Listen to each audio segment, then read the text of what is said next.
I'm Barbara Peters. Welcome to another episode of the Criminal Calendar. Perhaps we shouldn't call it the Criminal Calendar for our session today. Our author is Diana Gabaldon. Thank you. We could, though, in time, maybe call you a mystery writer? Oh, in the fullness of time, though, as far as that goes, there is, in fact, a murder mystery in each one of my books. It's just that it's such a small part of the book as a whole that they aren't classified that way. Well, I know people don't think of you as a crime writer, but as I recall in a story we'll get into, you started out to write a mystery, and this whole series, in part, was something of an accidental spin-off, which has now taken over your life. You know, I was thinking, Diana, before we had lunch today, you and I have been together now for 12 years. At least, yeah. I opened The Poison Pen in 1989, and you published Outlander in 1991. That's right, yeah. But you were being a mystery junkie in and out of the store. All the time, yeah. Yeah, and you were reading writers like Ian Rankin. Oh, yes. Who are some of the other, because I know you came in for Scottish book fixes, which it turned out had a point. Although at the time, I didn't know what it was. But who else did you greatly admire before you yourself got into this and became famous? Oh, let me see. Well, Reginald Hill, he's a longtime favorite of mine. And Ian, of course, who was sort of a cult favorite. I actually found him in Canada originally. So when I would go up there, I could get books that weren't published in the U.S., and so I would always go through their mystery sections and bring home anything that looked interesting. I'm trying to think who else. I read so much of everybody that it's hard to pick and choose. Let's see, I like a lot of American authors, Nevada Barr, for instance, and trying to think who I've been reading recently. Oh, Dana Stabenow, she's another big favorite. But a lot of the British authors, that's more or less where I started, was with the old classics, Dorothy Lee Sayers, who I always tell people is one of my 5 role models as far as writing goes. Authors whom I've deliberately analyzed and tried to use their techniques. And I read all of the Agatha Christie, some of which I liked, some of which I didn't, and I mostly just worked my way through the whole canon, I think. Marjorie Allingham, you name it. I would think that Allingham would really appeal to you, because she has a kind of an offbeat aspect to her mysteries. Very much. Yeah, very atmospheric and unusually plotted. I know that you are a fan of an author that people don't know so well, known to us as P.F. Chisholm. Oh, yes. Known to readers in mainstream as Patricia Finney, because you were kind enough to write an introduction to her 4th mystery, which we published. Yeah, Plague of Angels. That was a wonderful book. Actually, the whole series was wonderful. She's just got an amazing combination of historical detail and solid characters and amazing absurd humor. There's a lot, well, I think when I read her, I think there's a lot that the two of you have in common, and she's chosen to place her mysteries not terribly far from where you started with Outlander. She's up on the border country with all those reavers, which we would call horse rustlers or thieves.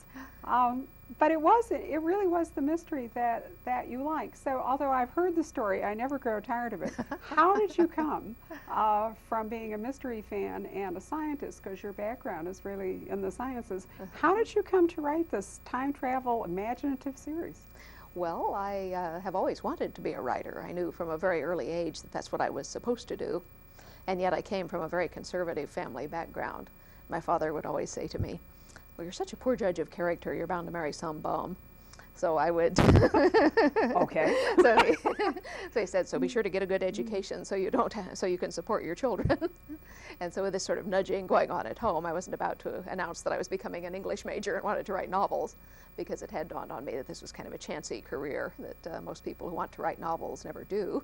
Those who do often don't get published, and still sadder, those who get published often don't make a living at it. Very few. In fact, something like under 17% of people who write and publish can't make enough money to live. Yeah, I think David Morrell told me there are something like 200 novelists in the U.S. who actually make a living at it, which is not a very reassuring statistic if that's what you want to do. And so with this sort of nudging going on at home, I decided, well, maybe I'll pick something a little more stable, and so I went into science. And I liked science, I was good at it, but I still wanted to be a writer.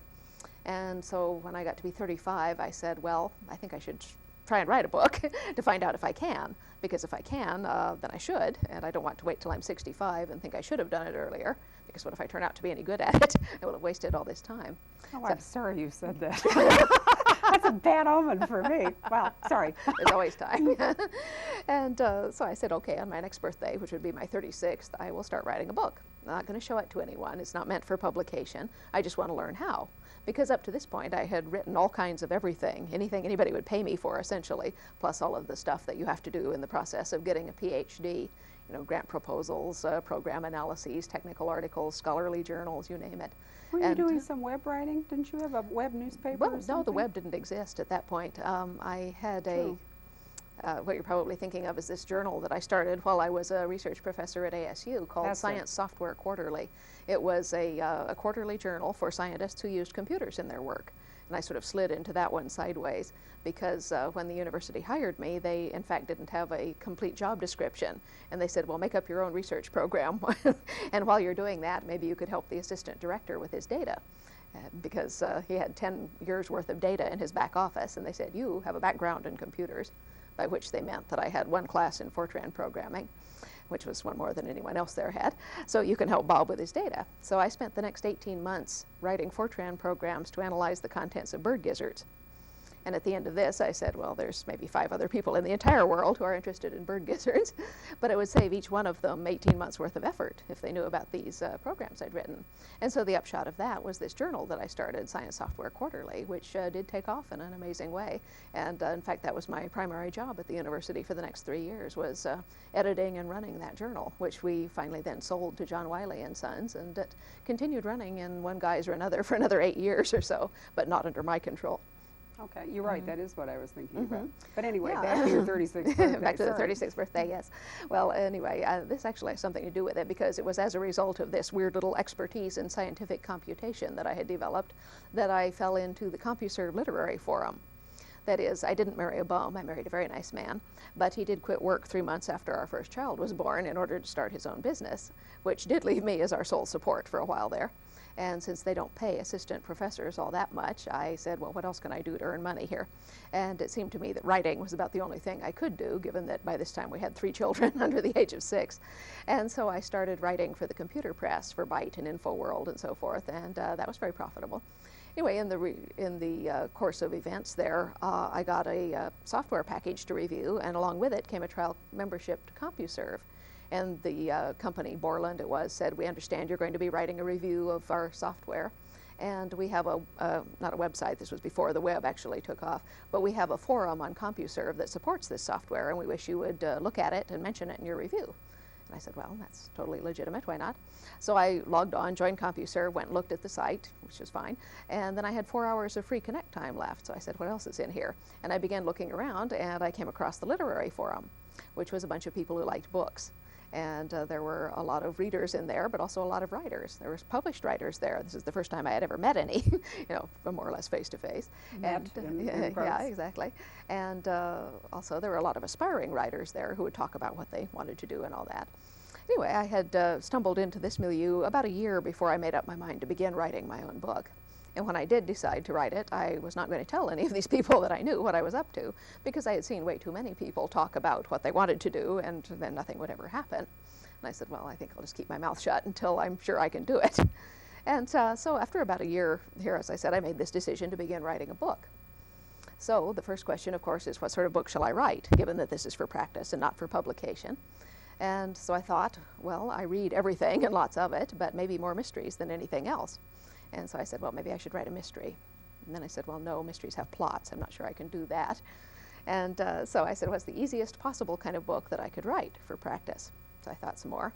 And I said, well, maybe a historical novel, because historical novels have no genre constraints as such. You can do anything from political intrigue to, you know, worm's eye view of the Borgia popes, you know, historical romance at one end of the spectrum, and, you know, Sharon K. Penman's very, very accurate portrayals of real-life events at the other, and everything in between, including historical mysteries, of course.